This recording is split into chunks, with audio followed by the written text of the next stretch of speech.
Advocate KS. Arunkumar, പാർലമെന്റിൽ അംഗങ്ങളുടെ ബലത്തിൽ ബിൽ നിയമമാകുമെന്നുള്ള കാര്യത്തിൽ സംശയമില്ല. പക്ഷേ പിന്നീട് അങ്ങോട്ട് എന്താണ് സംഭവിക്കുക എന്നറിയാം. ഇന്ന് പാർലമെന്റിൽ നടന്ന ചർച്ചയിൽ പ്രതിപക്ഷം ഉയർത്തിയിരിക്കുന്ന വാദങ്ങൾ, അതിനെ ഭരണപക്ഷം നേരിട്ട രീതി എങ്ങനെ കാണുന്നു ഇതിനെ?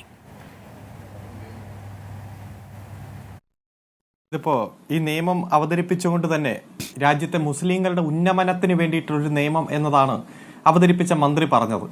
ഏത് തരത്തിലാണ് അത് മുസ്ലിങ്ങളുടെ ഉന്നമനത്തിന് എന്നത് മനസ്സിലാകുന്നില്ല. നമുക്കറിയാം, ഈ ഇതിന്റെ വൈവിധ്യം തന്നെയാണ് നമ്മുടെ രാജ്യത്തിന്റെ ഏറ്റവും വലിയ പ്രത്യേകത. ആ വൈവിധ്യത്തെ ഈ രാജ്യം ഉൾക്കൊള്ളുമ്പോഴാണ് അത് ബഹുസ്വരത എന്നറിയപ്പെടുന്നത്. ആ ബഹുസ്വരത പ്രകാരം നമുക്കറിയാം, നമ്മുടെ ഭരണഘടന പ്രകാരം ഏതു മതത്തിലും വിശ്വസിക്കാം, ഏതു മതത്തിന്റെ വിശ്വാസത്തിലും നമുക്ക് പ്രചരിപ്പിക്കാം, പ്രൊപ്പഗേറ്റ് ചെയ്യാം, എല്ലാ അധികാരമുണ്ട്. ഒരു വിശ്വാസം ഇല്ലെങ്കിൽ വിശ്വാസം ഇല്ലാതെയും ജീവിക്കാം. ആർട്ടിക്കിൾ 25, 26 പ്രകാരം ഒരു മതസ്വാതന്ത്ര്യത്തിന്റെ ഭാഗമായി ചെയ്യുന്ന നിരവധി കാര്യങ്ങൾ, അത് ഫണ്ടമെന്റൽ റൈറ്റ് ആണല്ലോ. ഇപ്പോൾ വഖഫ് നിയമം പാർലമെന്റ് പാസ്സാക്കിയതാണ്, അതിന്റെ കോൺസ്റ്റിറ്റ്യൂഷൻ എല്ലാം അതിന്റെ ഭാഗമായിട്ടുള്ളതാണ്.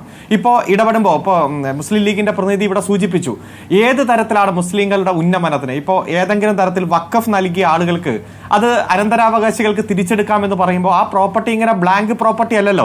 ഒന്നെങ്കിൽ അതിൽ ആരാധനാലയങ്ങളാകാം, വിദ്യാഭ്യാസ സ്ഥാപനങ്ങളാകാം, മറ്റ് ട്രസ്റ്റുകളാകാം, മറ്റു തരത്തിൽ അത് ആ തരത്തിൽ വഖഫ് എന്ന രൂപത്തിൽ ഉപയോഗപ്പെട്ട പ്രോപ്പർട്ടി തിരിച്ചെടുക്കാം എന്ന് പറയുമ്പോൾ അത്തരത്തിൽ ഒരു വലിയ സംഘർഷാവസ്ഥ അതുമായിട്ട് ബന്ധപ്പെട്ടുകൊണ്ടുണ്ടാക്കുന്നു. രണ്ട്, ഏത് ഭൂമിയെയും തർക്കഭൂമിയാക്കി മാറ്റാം. ഇപ്പൊ ബാബറി മസ്ജിദ് 1949 വരെ തർക്കഭൂമി ആയിരുന്നില്ലല്ലോ. അവിടെ ബാലനായിട്ടുള്ള രാമന്റെ വിഗ്രഹം കൊണ്ടുപോയി സ്ഥാപിക്കുന്നത് വരെ ബാബറി മസ്ജിദ് തർക്കഭൂമി ആയിരുന്നില്ല.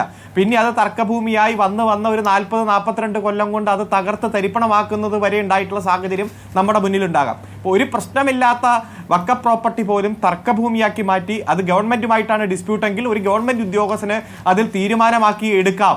അത് സ്വാഭാവികമായിട്ടും ഗവൺമെന്റ് പ്രോപ്പർട്ടിയായി മാറുന്ന തരത്തിലേക്ക് വന്നാൽ അത് മുസ്ലിങ്ങളുടെ ഉന്നമനത്തിന് വേണ്ടിയിട്ടാണോ? ഏതെങ്കിലും തരത്തിൽ വഖഫ് പ്രോപ്പർട്ടിയെ സംരക്ഷിക്കാൻ വേണ്ടിയിട്ടാണോ? വഖഫ് പ്രോപ്പർട്ടിയുടെ സംരക്ഷണത്തിന് വേണ്ടിയിട്ടാണോ? അല്ലല്ലോ. അപ്പൊ അത്തരത്തിൽ ഇവിടെ സൂചിപ്പിച്ചതുപോലെ തന്നെ 5 കൊല്ലം മുസ്ലിമായി മതപ്രകാരം ജീവിച്ച ആൾക്ക് മാത്രമേ വഖഫ് നടത്താൻ കഴിയൂ. ആർട്ടിക്കിൾ 25, 26 പറയുന്നത് ഏത് തരത്തിലുള്ള വിശ്വാസത്തെ പ്രചരിപ്പിക്കാം, പ്രൊപ്പഗേറ്റ് ചെയ്യാം. അങ്ങനെ പ്രചരിപ്പിക്കാം എന്ന് പറയുമ്പോൾ 5 കൊല്ലം ആയിട്ടില്ല, അതുകൊണ്ട് നീ നിന്റെ പ്രോപ്പർട്ടി വഖഫ് ചെയ്യാൻ പാടില്ല, ഒരു സംഭാവനയും കൊടുക്കാൻ പാടില്ല എന്ന് പറയാൻ പറ്റുമോ? കംപ്ലീറ്റ് ഡെഡിക്കേഷൻ ടു അള്ളയല്ലേ വഖഫ്. അപ്പൊ ആ രീതിയിൽ ഏതെങ്കിലും ഒരു മതത്തിൽ മാത്രം അങ്ങനെ നിബന്ധന വയ്ക്കാൻ പറ്റുമോ? പള്ളിക്ക് കൊടുക്കാം, അമ്പലത്തിന് കൊടുക്കാം, ഇഷ്ടമുള്ള വിശ്വാസിക്ക് ഇഷ്ടമുള്ളതുപോലെ കൊടുക്കാമല്ലോ.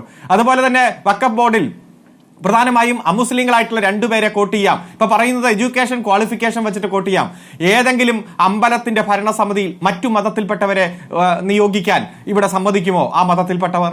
ഏതെങ്കിലും ബസലിക്കയുടെ പള്ളിയുടെ ഭരണസമിതിയിൽ അത്തരത്തിൽ ഒരാളെ പുറത്തുനിന്ന് കൊണ്ടുവയ്ക്കാൻ അവർ സമ്മതിക്കുമോ? ഇല്ലല്ലോ.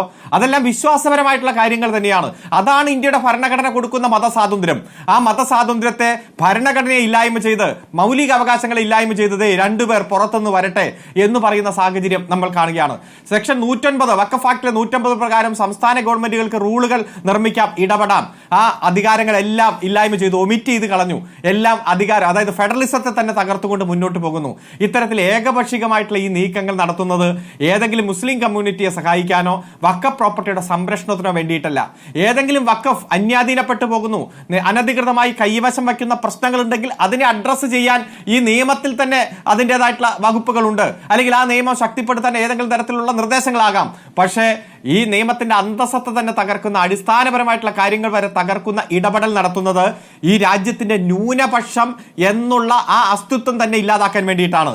ഇന്ന് മുസ്ലിങ്ങളാണെങ്കിൽ നാളെ ക്രിസ്ത്യാനി ആയിരിക്കും, നാളെ സഭകൾ മനസ്സിലാക്കുന്നുണ്ടോ എന്ന കാര്യം സംശയമാണ്. കാരണം ബില്ലിനെ പിന്തുണയ്ക്കണം എന്നാണ് ഇവിടെ സഭാ നേതൃത്വം ആവശ്യപ്പെട്ടിരിക്കുന്നത്. അതാണ് നാളെ അവരിലേക്ക് എത്തുന്നു എന്നുള്ള യാഥാർത്ഥ്യം അവരെത്രത്തോളം തിരിച്ചറിയുന്നുണ്ട് എന്നുള്ള കാര്യം പ്രധാനമാണ്. ഇതുപോലെ സഭയിൽ കെ.സി. വേണുഗോപാൽ ഈ പറഞ്ഞ കാര്യവുമായി ബന്ധപ്പെട്ട് പറഞ്ഞ കാര്യം, വൈഷ്ണവ് ദേവി ക്ഷേത്ര നിയമപ്രകാരം ലഫ്റ്റനന്റ് ഗവർണറാണ് ക്ഷേത്രത്തിന്റെ ചെയർമാൻ. ലഫ്റ്റനന്റ് ഗവർണർ ഹിന്ദുവല്ല എങ്കിൽ മറ്റൊരാളെ, അതായത് മറ്റൊരു ഹിന്ദുവിനെ നാമനിർദ്ദേശം ചെയ്യണമെന്നാണ് വ്യവസ്ഥ.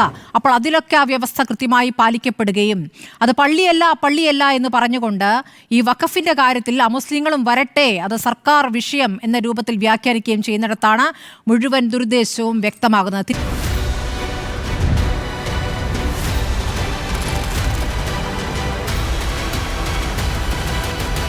ഡിബേറ്റ് വിത്ത് സ്മൃതി പരുത്തിക്കാട്.